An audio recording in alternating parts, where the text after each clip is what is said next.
E aí pessoal, tudo bem? Sejam bem-vindos aí, mais um vídeo aqui, onde eu falo sobre os links que eu encontrei no dia, notícias, coisas aí do mundo da programação. Se você está conhecendo meu canal agora, me chamo Douglas, seja bem-vindo aí e vamos lá, né? O primeiro link que eu encontrei foi esse aqui que fala sobre alguns dos maiores problemas não resolvidos aí da ciência da computação. Isso aqui, para quem já é um pouco mais experiente na área, já conhece boa parte desses problemas aqui, mas se você ainda não conhece, quer dar uma olhada nesses problemas aí clássicos aí que até hoje nunca foram resolvidos, vou deixar esse artigo aqui na descrição para vocês darem uma olhada. Lembrando que tá tudo em inglês, mas se você não sabe inglês, é só traduzir aqui no Chrome aqui, você traduz isso aqui sem problema, beleza? Então, quais que são esses problemas? Aqui vou citar rapidamente. Primeiro é o P versus o NP. NP aí é uma classe de problemas onde não existe um algoritmo conhecido polinomial. Então, todas as soluções, todos os algoritmos para esse tipo de problema são exponenciais. Então, conforme você vai aumentando a sua entrada ali para o programa, o tempo para resolver o problema cresce exponencialmente. Por exemplo, o problema do caixeiro viajante. Imagina, por exemplo, esse grafo aqui desse número 2 aqui. Imagina que é um monte de cidades, esses pontinhos são cidades e essas retas são estradas.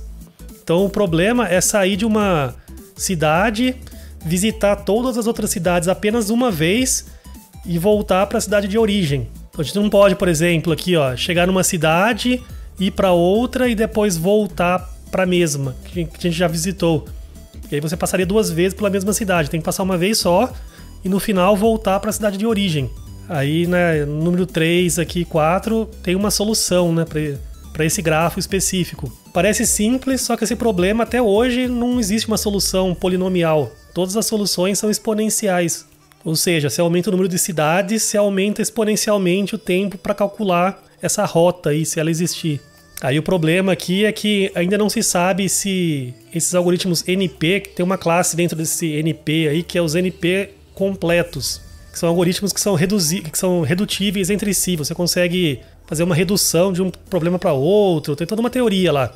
Aí a grande questão é que se você conseguir mostrar que um deles é polinomial, todos os outros também são polinomiais. Então até hoje não se sabe isso. Esse é o problema mais clássico hoje em dia da ciência da computação. Outro problema aqui é as funções one-way, né? Que é tipo assim, você pega um dado, joga para uma função, você embaralha esse dado, gera um dado ali embaralhado, tipo um hash, que é comum em computação.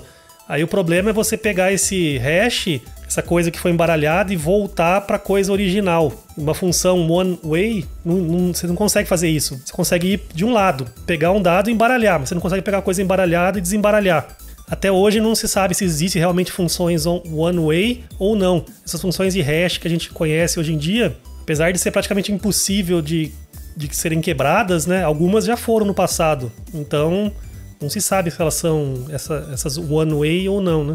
Outro exemplo aqui é multiplicação de matrizes.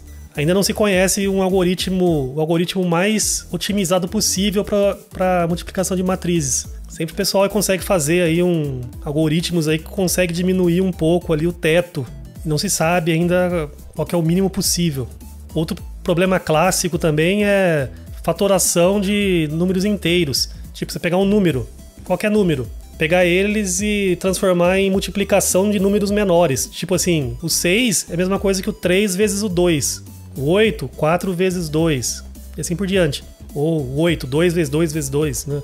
Aí tem também a fatoração de primos, onde você pega um número e faz a fatoração, só que só com números primos.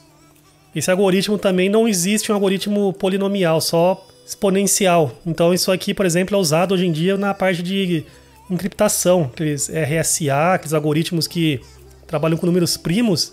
Esse também é um problema conhecido aí, né? Então nesse artigo aqui dá uma geralzinha nesses problemas aí.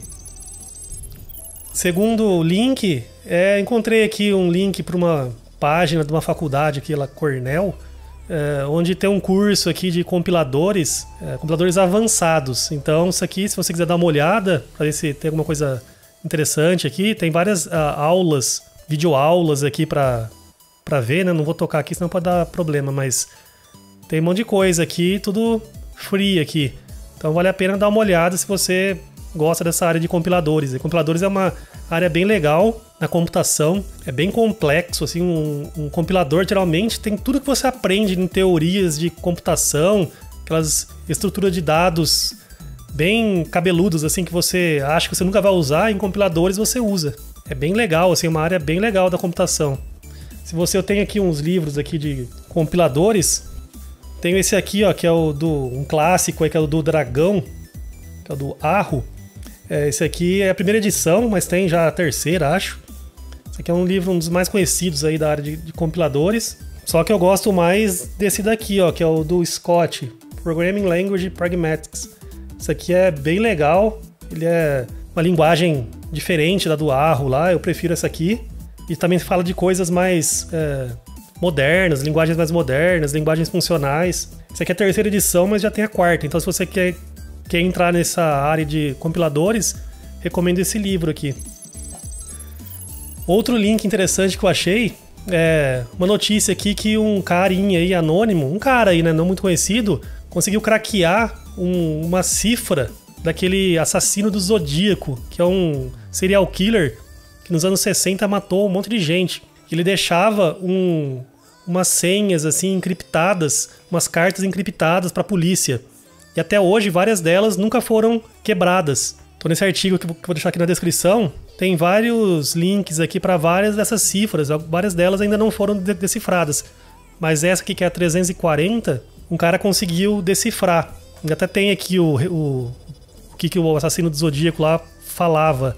Aí todo mundo achava, né, que aqui ia ter o nome das vítimas, porque acham que esse cara matou mais de 30 pessoas e provado mesmo foi 5. Mas ele mesmo falava que matou mais de 30. Então aqui achavam que ia ter o nome das vítimas ou o nome dele, sei lá, porque nunca pegaram esse cara, né? Só que na verdade não tem nada aqui nessa frase aqui, só tem ele falando que não tem medo de ser pego, não tem nada de útil. Mas é interessante, aí tem um vídeo aqui do cara que conseguiu quebrar. Aí ele mostra como ele fez pra quebrar essa senha aí. Não vou colocar aqui, senão pode dar problema, mas vale a pena dar uma olhada aí. Não vai mudar a vida de ninguém isso aqui, mas por curiosidade, aí se quiser matar um tempo aí vendo alguma coisa aí dessas quebras de cifra aí, vale a pena dar uma olhada. Por fim, tem um artigo aqui, isso aqui tem mais a ver com matemática, que achei bem interessante, tem a ver com um negócio aí em computação que chama Busy Beaver, que é basicamente você ter um problema e qual que é o maior número de passos para resolver esse problema. Algo meio inútil assim, só que na verdade começou a se descobrir que não é tão inútil assim. Isso aqui tem mais a ver com máquinas de Turing, onde máquinas de Turing é algo bem importante aí na história da computação, porque o Alan Turing foi com um artigo dele lá que introduziu essas máquinas de Turing que conseguiu dar origem aos computadores, CPUs, essas coisas, né? Vários problemas assim conseguiram ser resolvidos com as máquinas de Turing.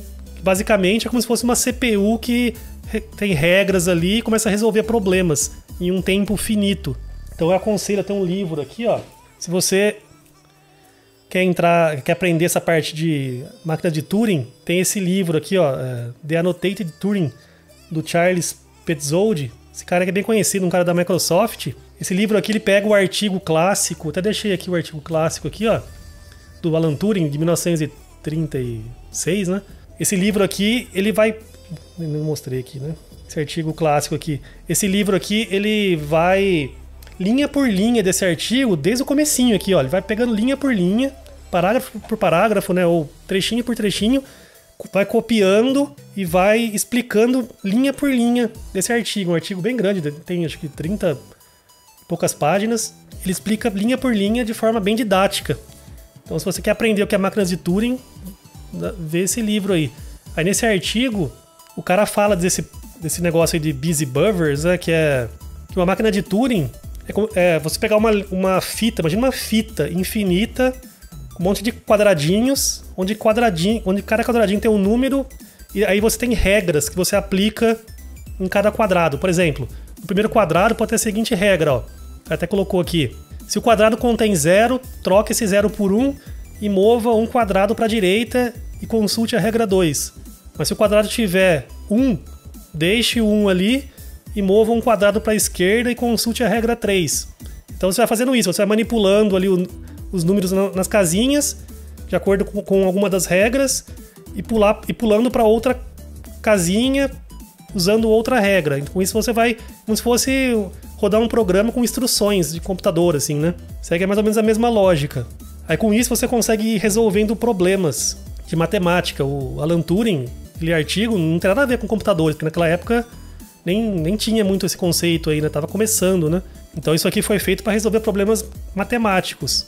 E logicamente a máquina de Turing em algum momento tem que parar, né? Então você tem que fazer essas regrinhas e ir movendo a fita ali, calculando as coisas e em algum momento parar. Porque se você não parar nunca, é como se fosse um loop infinito. Aí não serve para nada. Em algum momento você tem que parar para aí dar a solução pro problema, certo? Então esse Busy Buffers é você pegar uma máquina de Turing com N regras e verificar o máximo número de passos que você consegue dar até você parar. Isso aí é um número astronômico. Aqui ele dá um exemplo aqui. Ele chama, por exemplo, Busy Buffers, uma máquina de Turing com duas regras. Aí o máximo número de passos é 6. Se for com 3 regras é 107. Só que esses números são altamente complexos de calcular. Aí com 4 já nem se sabe. Parece que em 1983 aqui um cara descobriu. Já com 5 regras é no mínimo 47 milhões e alguma coisa. Só que com 6 não se sabe, mas é pelo menos 7,4 vezes 10 elevado a 36 mil. Ou seja, isso aqui é um número astronômico, inimaginável. Mas para que serve isso aqui? Serve para o seguinte, ó. Se a gente pegar, por exemplo, algum problema clássico da matemática, como essa conjectura de Goldbach, que é um teorema aí que não foi provado ainda e muito antigo, né? Um daqueles clássicos que nunca foram provados. Que é muito simples, né? Se você pegar um número par, ela diz, né? Essa conjectura diz que todo número par pode ser representado pela soma de 2 números primos. Por exemplo, 4 é 2 mais 2, 6 é 3 mais 3, 8 é 5 mais 3. Então é sempre a soma de 2 números primos. Então a conjectura supõe, né, que todo número par pode ser representado pela soma de 2 números primos. Só que nunca foi provado se é verdade ou não. Pode ser que um número astronômico precise de 3 números primos, sei lá. Aí um cara aqui no GitHub colocou um código aqui de uma máquina de Turing que tem, né, 27 regras que consegue rodar e em algum momento falar se existe ou não um par de números primos que a soma dá aquele número par de entrada. Aí que entra esse Busy Buffers. Porque se você conseguir calcular aquele número, que é esse Busy Buffer, para 27 regras, que é um número astronômico, você consegue rodar essa máquina de Turing por esse número de operações. Se chegar nesse número de operações não tiver uma solução, aí você prova que a conjectura é falsa ou verdadeira, né? Isso aqui é uma coisa teórica, não sei se deu para entender, mas leiam isso aqui que é bem interessante.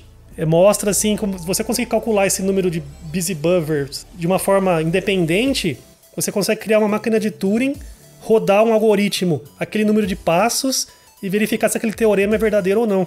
É bem interessante, só que na prática isso aqui nunca vai funcionar, né? Porque esses números aqui são gigantescos. O cara aqui até fala, né? Por exemplo, esse aqui, 7,4 vezes 10 a 36 mil. Esse número aqui já é um número inimaginável. Por quê? Porque ele foge de todos os parâmetros do universo conhecidos. Se você pegar todas as partículas subatômicas de todo o universo, todas as estrelas, tudo que a gente já viu aí no espaço, pegar todas as partículazinhas subatômicas, átomos, prótons, elétrons, somar tudo, vai dar uma fraçãozinha ínfima desse número. Então como você vai conseguir criar um computador que vai calcular isso aí? É impossível. É um número astronômico, não tem como, né? Mas teoricamente é isso aí.